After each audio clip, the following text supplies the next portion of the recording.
տարածվեցին ըստ ձեզ, ինչ շարունակություն պետք է ստանա։ Նախ ոչ միայն մեր, այլ ընդհանրապես մեր քաղաքացիների, մեր սպասելիքները չի արդարացա, որտեղ բոլորը սպասում էին, որ Քարոզ Արշավի պարագայում, այնուհետև ընտրություններից հետո տեսնենք, որ օրվա իշխանությունը արդեն իշխանություն չի։ Բայց եղավ այն ինչ որ եղավ, ու սա սպասելի էր ինչ որտեղ, ուղղակի պետք է նույն քաղաքական ուժերն էլ էս ամեն ինչը, ոնց որ մինչև այդ ասում էին պլան B ունենք, պլան կամ G ունենք, մյուս, պետք է այդ ամեն ինչը այսօր երևար, բայց չի երևում։ Ես ուղղակի մի բան կարող եմ ասել այս պահին, քանի որ հստակ գիտենք, որ բոլորը կարող են իրենց մեղքը իշխանություն մասնախոսքը գցեն կենտրոնական ընտրական հանձնաժողովի վրա, բոլորս գիտենք, որ կենտրոնական ընտրական հանձնաժողովը նկարչություն արը, ես կցանկանամ, որ այսօրվանից եւ այդ օրակարգը սկսվի կենտրոնական ընտրական հանձնաժողովի նախագահին հրաժարականի պահանջով, գոնե այդպես գեներացնեն փողոց, դրանով սկսեն, ես չեմ ասում դա կարևորագույն առաջնային խնդիր է, բայց բոլորս գիտենք, որ ինքն է նկարչությունը արը, իր պահանջով թող գեներացվեն, մինչև իրենք այդ իրանց պլան B-ը կփորձեն իրականացնել։ Պարոն Ռոստոմյան, եւ Նիկոլ Փաշինյանի այս խոսույթը, շանտաժի լեզվով երբ խոսում է, սա միջև ուր կարող է հասնել, այսօր կառավարությունում ճեպազրույցի ժամանակ կոպիտ ասած կրկին հաթաթատվեց ընդդիմությանը, որ պետությունը իրենց կողորտներին է մնալու, բանտերում են հայտնվելու, այս գործընթացը միջև երբ պետք է այսպես շարունակվի։ Իմ կարծիքով այս գործընթացը եւս մի տարի կշարունակվի, որովհետեւ արդեն պարզ է, որ ինքը ոչ լեգիտիմ ընտրված իշխանություն է եւ սրա փորձը մենք ունեցել ենք 96 թվականին, երբ որ նմանատիպ իրավիճակում ենք հայտնվել եւ նաեւ նույն ընտրության օրը եւ քվեաթերթիկները հաշվելը 1-1 96 թվականին ինձ հիշեցրեց, ես էլ այդ ժամանակ ընդդիմության շարքերում եմ եղել եւ տեսել ենք Լևոն Տեր-Պետրոսյանը մի տարի ու կես կարողացավ ցկեր, մի քիչ ավելի քիչ։ Կարծում եմ, որ Նիկոլ Փաշինյանը մի տարի, որովհետև ոչ լեգիտիմ ընտրված է եւ հիմնականում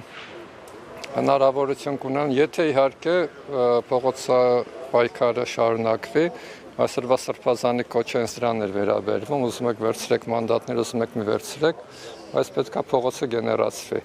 Եթե հանգիստ մնան նոյեմբերի 9-ի նման մի 10-15 օրից հետո ինքը ավելի կպնդվի ու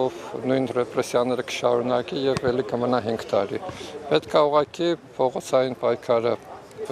շարունակվի եւ դրա համար ես առաջարկեցի, որ կարող են հենց վաղը եւս սկսել կենտրոնական ընտրական հանձնաժողովից, քանի դեռ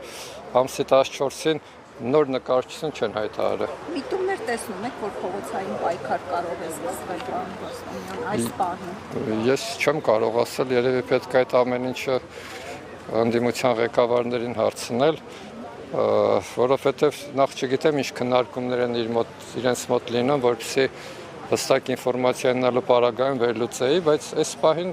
պետք է միայն սպասենք մինչև վերջնական հայտարարություններ անեն, բայց որ առանձին են անում հայտարարությունները, դա ինձ դուր չի գալ։ Ես կուզենայի, որ ընդհանուր միասնական հայտարարություն լինի ընդդիմության կողմից, որովհետև պետք չի հիմա արդեն ընտրություններից հետո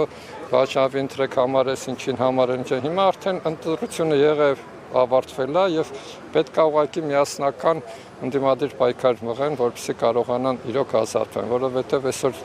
Նիկոլ Փաշինյանը ավելի ուժեղ է իրեն զգում, բայց քանի որ ոչ լեգիտիմ ընտրված, արդեն հնարավոր է իրեն գցել։ Տեսեք, եղել են փողոցային պայքարներ իշխանափոխության պահանջով Նիկոլ Փաշինյանին հեռացնելու պահանջով, սակայն որևիցե արդյունքի չեն հասել։ Այս անգամ ինչու պետք է ստացվի եւ արդյոք կստացվի թե ոչ։ Ես դրա համար ինձ սկզբից ասացի, որ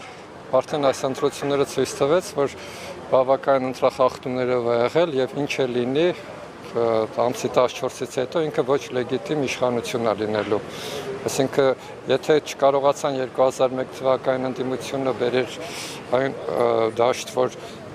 ինքը էլի ընտրախախտումներով այն ժամանակ անց է, հիմա ակնառու է այդ ամեն ինչը, որովհետև եթե 10%-ներ ընդամենը հաշվարկված քվեաթերթիկների եւ ինքը հայտարարեց, դա նաեւ հոգեբանական ճնշում էր ուզում գործար ընդհանրապես նաեւ ընտրողների վրա։ Ինքը արեց այն, ինչ որ արվել էր 96 թվականին։ Ես դրա համար զուգահեռներ անցկացրեցի, մեկին մեկ կրկնել է 96 թվականի ամեն ինչը։